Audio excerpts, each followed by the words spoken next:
May pangarap ka ba na magkaroon ng sarili mong tahanan, bahay, lupa? Posible ba to? Yes!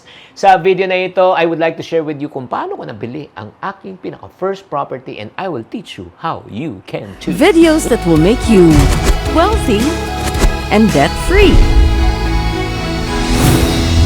Ladies and gentlemen, yes, nako super excited ako sa program natin ngayon, sa session natin ngayon kasi I'm going to share with you na talagang from a young age, no?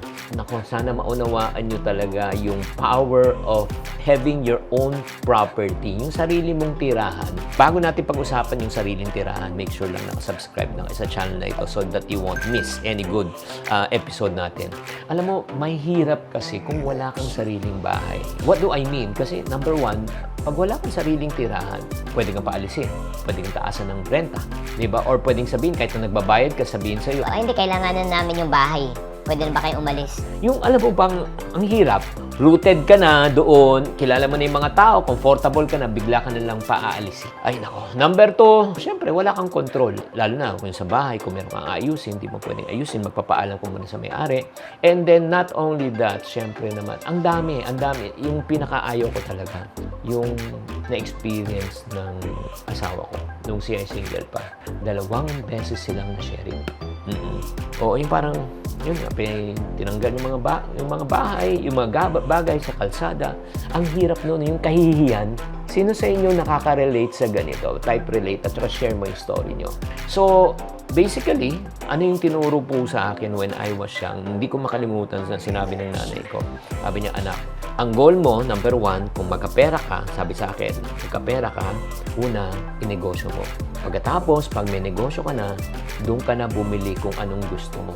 Oo. So, in other words, ang goal daw niya, sabi niya, tinuturo sa akin, the goal for money is to make more money. Pag may pera ka na, ang goal mo, bilhin mo yung mga gusto mo. And one of my gusto talaga is property. And why property? Because I know property is a good investment. Actually, hindi lang nakwento, pero na-experience ng nanay ko just to give you a perspective. Bumili yung parents ko sa may Forbes, ng property nung 1987 or 86. Hindi Forbes Park sa Forbes, Sampaloc. Sa may Sampaloc po, sa may bandang Nazareth.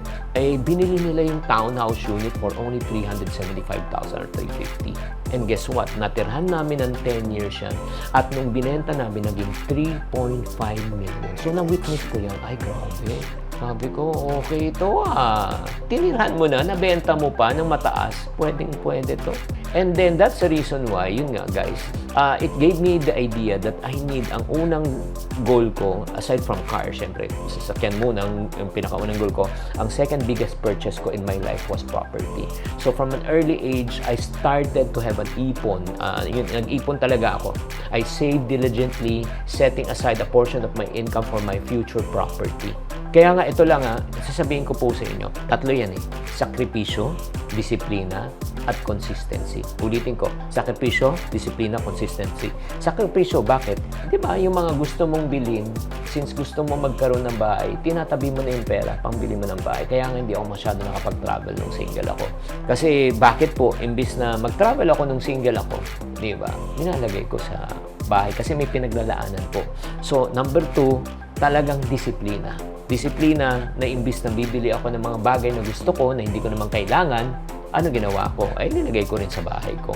And number 3, consistency. I was consistent. Question, nabili ko ba? Pero bago ko sagutin yan, at what age? Let us welcome si Mark Jem Garbo, si JLSB sa Call TV, at siyempre si Ana Jean Lebios. Maraming salamat. Oo, so grabe talaga ito. In other words, because of that, I was able to buy my first house. Actually not house, condominium unit when I was at my early 30s or late 20s na yun. And I cannot know exactly. Kaya nga, during the time, I was so happy. Talagang grabe, sinabi ko, this is the best. Grabe talaga. Kaya nga, ito naman, looking back, that was around how many years ago? Around 30 years ago na siguro, no? When I purchased my own property. Looking back, ito na-realize ko. There was one property that I purchased, yung unang condominium unit ko. Natirahan ko siya ng 3 years. Napaupahan ko siya ng 10 years. Sa 10 years na yun, kung anong binayad ko, kung ano yung inupa, nabawi ko na. Plus the fact, nung naibenta ko pa, nagdoble pa, 2.5 times pa yung price. Grabe. So, I've experienced the power of compounding interest. Imagine mo, kung yung pera ko, di ba, during that time, di ba, nung bago ko siya nabenta, di ba, pera lang yan. O, let's say, 1 million. Alam mo, after 13 years, ang pera nun, di na 1 million yan. 1 million yan. Probably, ang value na lang yan sa 700 to 600,000 because our money depreciates by almost 10% per year. Okay? Because of inflation and depreciation of our peso kontra sa dolyar. But yun nga, ang nangyari, instead na, kumita ako ng 300%. Kasi nga, napaupahan ko, 100% bumawi, tapos nabenta ko pa ng 200%, 300%. Yun. Number 2, I was able to leverage. When you say leverage, I discovered, actually, ang ultimate goal pala kasi ng pera is not for you to work for money, but money should be working for us. Bakit po? If you only work for money, the reality is this, the moment you stop working, you stop earning. Do you agree? But money, if you can allow money to work for you, even if you're asleep, kahit tulog ka, kumikita ang pera para sa'yo. Gusto nyo bang mangyari yun? Yes, of course. And the beauty about property, hindi mo kailangang bantayan, kailangan lang bayaran mo lang yung amilyar. And then in time, it will grow. And third, ang kagandahan din dito, na-realize ko the power of diversification. Kasi yun nga, may kasabihan, when you invest, never put your eggs only in one basket. Hindi lang ako naka-invest sa property, meron din kaming mga tinatawag na financial instrument at meron din kaming mga hard assets na part of our asset also is what we call as collection. Collection of mga rare items. At kung ano yung collection ng mga rare items, i-reveal ko na lang sa inyo sa next episode. Yun, hindi ko pa sinishare sa inyo yan, pero abangan nyo na lang in our next episode. So, in addition, I explored on other investment avenues to secure my financial future. Kaya nga, sa lahat ng mga kaipunalyo na sumusunod po sa akin, kung kayo gusto nyong magkaroon ng unang property nyo, uulitin ko, number 1, sacrifice. Mag-sacrifice kayo. Dating gusto yung bilhin, di ba, itabi nyo muna. Number 2, kailangan nyo ng discipline. Oo, disiplina ang kailangan. Then number 3, consistency. Magtabi na kayo. Kaya nga ang challenge ko po sa inyo, umpisa ka dito. Itong gamitin nyo. Ipon box. Ipon box. Sulat nyo dito. Sulat mo dito. Saving for first house. Pag nabuo mo to, may 60,000 kang, di ba? 60,000 sa shaden mo, lalagay mo yung barya dito, perang papel dito. Pagtapos mo dito, good news, back to back to. Ito naman, pwede mo namang palitan yung denomination lalo sa kababayan nating OFW. Or if not naman, sa mga anak nyo, kung gusto nyo paggamit nyo. Start with this, di ba?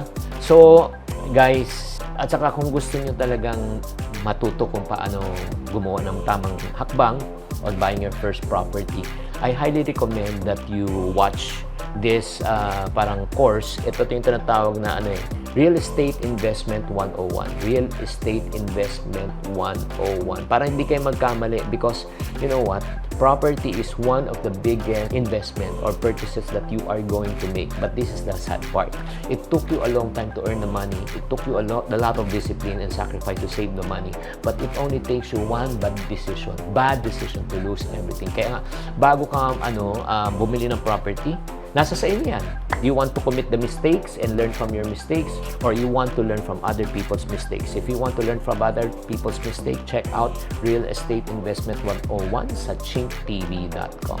Maraming salamat. Sana naman na-enlighten po kayo how I was able to buy my own property and how you can too. Tatandaan, tamang karunungan, tamang disiplina po ang susi sa pag-iyaman.